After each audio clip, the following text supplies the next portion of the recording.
All right, it's like 1:57 right now, and I don't really want to do this, but I'm feeling like I need to come on here and talk about this because I haven't, and I've had this dream.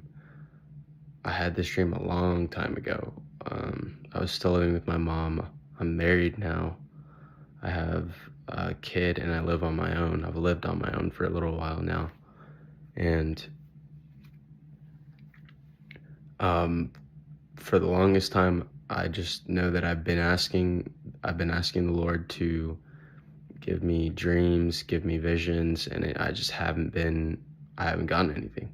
I just feel like I've also been going through, I had also been going through a season of backsliding, and so I just wasn't, I also wasn't ready to receive that at the time. But also, I feel like I shouldn't be asking the Lord for more visions or more dreams if I'm not willing to share something that He's already given me that's definitely had a huge impact on my life. And actually, tonight I'm reading out of Matthew, and I'm reading chapter 22. And for the longest, it was actually a rapture dream that I had.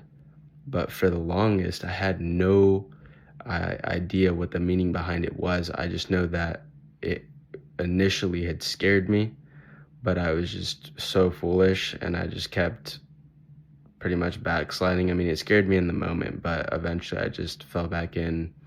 I wasn't in my word then. I didn't really know much about being in your word and how important that is, and being in prayer. I was very lukewarm then.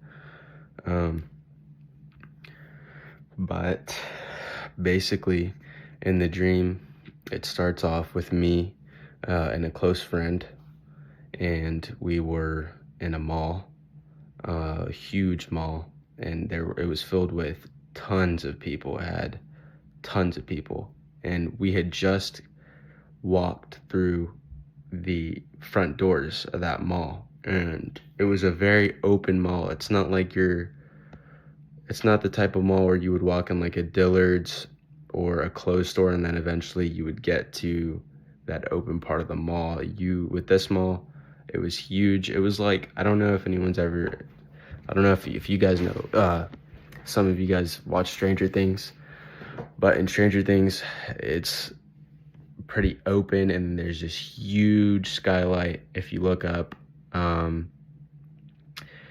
And basically, I just remember walking in with my friend into those front doors and seeing all those people. And I was looking up at the sky, and I had no idea what it meant or why I had saw what I had saw. But when I looked up, the sky began to turn to this crazy, just orange, like very just vibrant colors. And then next thing you know, I see a plane going across the sky, and it explodes out of nowhere, just explodes out of nowhere. And I'm watching this, mind you, and when it explodes, I see a cross. I don't know if any of you guys have ever seen like a glowing cross before. I tried explaining this to my wife, but basically I saw a glowing cross about the size of the plane after the explosion, in the exact place where the plane had initially exploded. And then after I saw the cross, chaos. I looked down and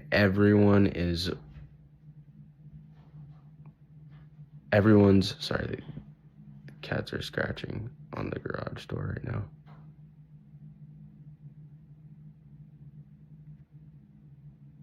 And everyone began to flood those doors that my friend and I were standing next to, because we had just walked into the mall. And basically, after seeing all those people kind of running after, for some reason, I had ended up on a freeway or a highway, whatever it's called, highway, freeway, whatever you want to call it. And it was a huge highway. It was like 6 lanes, but it was weird because it was only going in one direction, and so it was just going out. All you could see is just out. It's just a bunch of cars, some burnt, some on fire, some, fine, some crashed, but no, like, you didn't see anybody in sight. There was no one in sight. And and I'm on a billboard with my friend, and I'm just looking out, and I don't see anyone. And then next thing you know, I turn to my right, and I'm walking through a door into a house where there is Christians, I imagine.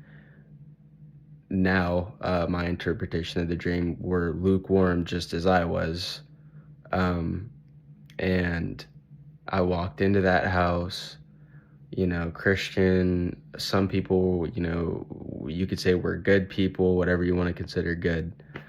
And and then there were like a group of like biker gang people, like exactly what that sounds like just guys in leather jackets with beards, just mean looking guys. Like, you could tell that they've definitely done some things, or whatever. But pretty much after that, next thing you know, for some reason, we all just kind of break out into a fight, and I don't remember why. I don't know how the fight had started. I just know that everyone started to fight, and it was just chaos.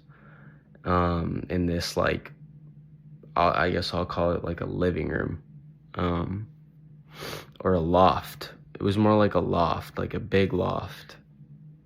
And then next thing you know, I'm being outnumbered. Like, I'm outnumbered.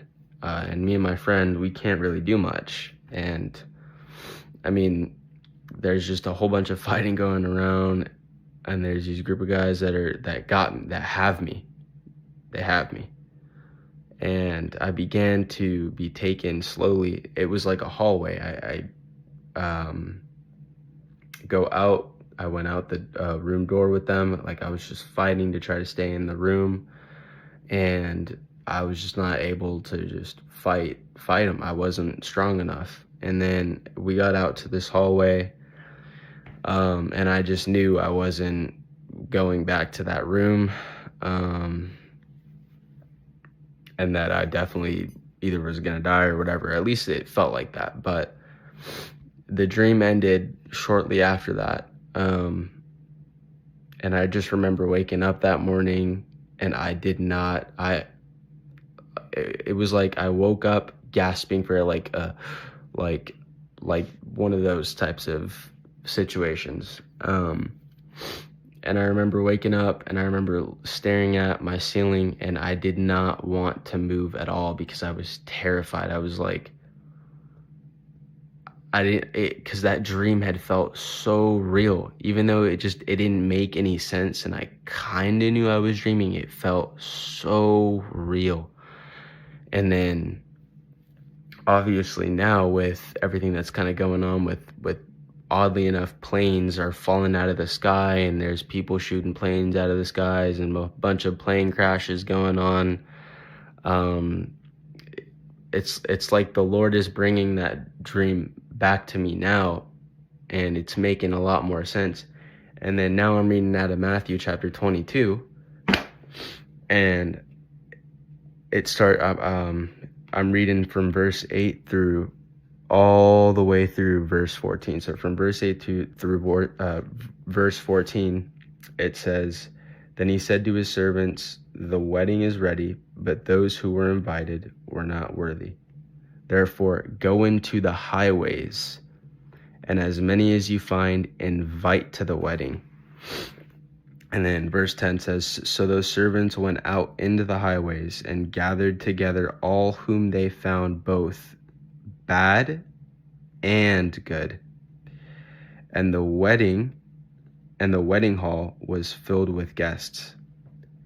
But, in verse 11, but when the king came in to see the guests, he saw a man there who did not have a wedding garment. So he said to him, Friend, how did you come in here without a wedding garment? And he was speechless. I was speechless after I woke up after that dream. Speechless. I didn't want to move. I couldn't move. I think my phone had went off a couple times. That was probably the devil right there, just trying to get me to think or whatever, just desensitize the dream or whatever, just get my mind off of it to try to distract me. But I did not want to move at all. I was wide awake, just as still as I could be, and I just did not want to move because I was terrified. I was so scared to move because I knew I was being lukewarm, and I knew that in that dream that it definitely looked like either I was left behind or I just was not I was not on the right side of God. I was not on God's side of the fence at that time. And so, but I'll continue to read, and it says here in verse 12, so he said to him, Friend, how did you come in here without a wedding garment? And he was speechless. And verse 13 says, Then the king said to the servants, Bind him hand and foot, take him away and cast him into outer darkness. There will be weeping and gnashing of teeth. And verse 14 says, For many are called, but few are chosen. So I just wanted to come on here, share that, take that how you want. I pray the Holy Spirit convicts you. If you're lukewarm right now, you need to get right with God, and you need to understand that the devil owns the fence. And so if you're on the fence, you're lukewarm, and God will not take anything less than a 10. So if you are not on fire for God, and he is coming back, and he is coming back soon, and if your lamp is not filled, I'm telling you right now, you are not going. And I'm laughing right now, but really it's chilling. It really is. It really is chilling. Verse 14, for many are called, but few are chosen. So I just want to leave you guys with that. God bless you guys. Good night.